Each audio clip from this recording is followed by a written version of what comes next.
भाजप, शिवसेना, राष्ट्रवादी आणि RSSच्या दलालांनी लाडके भाऊ, लाडक्या बहिणी यांना फसवलं. माझ्या शेतकरी राजांना फसवलं. मुख्यमंत्री युवा कार्य प्रशिक्षण योजनेअंतर्गत माझे तरुणांना फसवलं.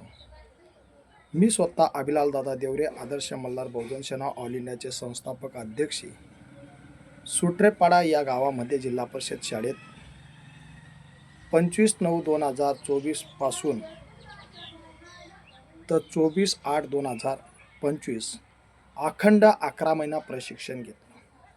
मुख्यमंत्री एकनाथ शिंदे, देवेंद्र फडणवीस यांनी विधानसभा निवडणुकीच्या पार्श्वभूमीवर 6 महिन्याची योजना ओपन केली आणि त्यामध्ये सांगितलं की 6,000, 8,000, 10,000 प्रशिक्षण भत्ता देत आहोत. 6 महिन्यानंतर प्रमाणन करू असा शब्द देणारा एकनाथ शिंदे आज या तरुणांकडे पाठ फिरवत आहे. हरामखोर देवेंद्र फडणवीस यांनी माझ्या प्रशिक्षणार्थी बांधवांना सुशिक्षित बेरोजगार होते तर प्रशिक्षित बेरोजगार केले.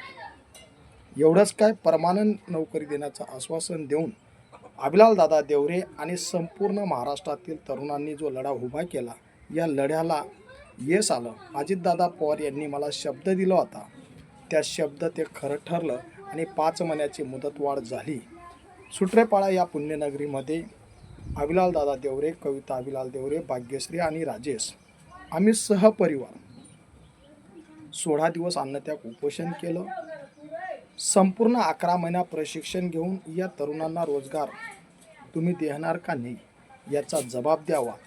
भारतीय राज्यघटनेचे डॉक्टर बाबासाहेब आंबेडकरांनी दिलेले संविधानाचा आधार घेऊन संपूर्ण आदर्श मल्हार सेनेच्या माध्यमातून आम्ही उपोषण केलं, आंदोलनं केली.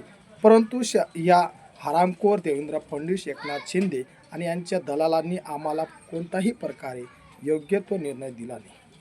म्हणून आम्ही त्यांचा पहिले जाहीर निषेध करतो. यांना जर भारतीय राज्यघटना मान्य नसेल, यांना जर तरुणांचा रोजगार मान्य नसेल, यांना शेतकऱ्यांचे भावना मान्य नसेल, तर या हरामखोरांना जसेचे तसे उत्तर देऊ. विधानसभा निवडणुकीच्या पार्श्वभूमीवर दिलेला शब्द तुम्ही पूर्ण करू शकत नाही. मग तुमची माय घालायला का आमच्यापर्यंत आले होते का?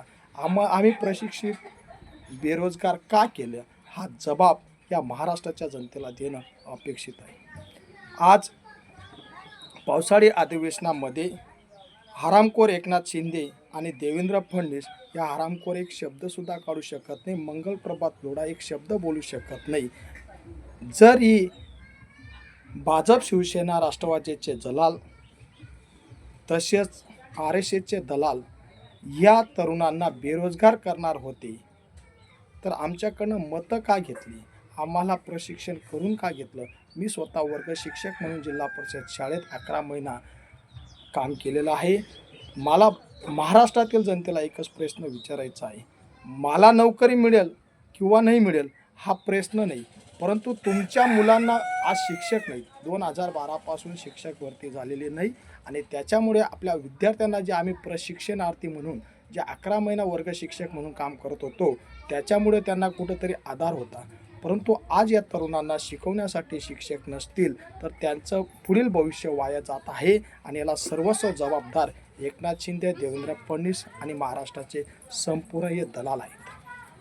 मला महाराष्ट्रातील जनतेला एकच प्रश्न विचारायचा आहे. जर आपल्या मुलांना जर आजपासून जरी एवढे गंभीर प्रश्न निर्माण होत आहे, शेतकऱ्यांच्या मुलांना नोकरी नसेल, शेतकऱ्याच्या मालाला भाव नसेल, शेतकऱ्यांच्या मुलांना शिक्षणासाठी शिक्षक नसतील, तर आपल्याला संपवण्यासाठी हे भाजप, शिवसेना, राष्ट्रवादीचे दलाल किंवा RSSचे दलाल यांनी ही राजकीय खेळी केली का? हा मला सगळ्यात मोठा प्रश्न विचारायचा आहे.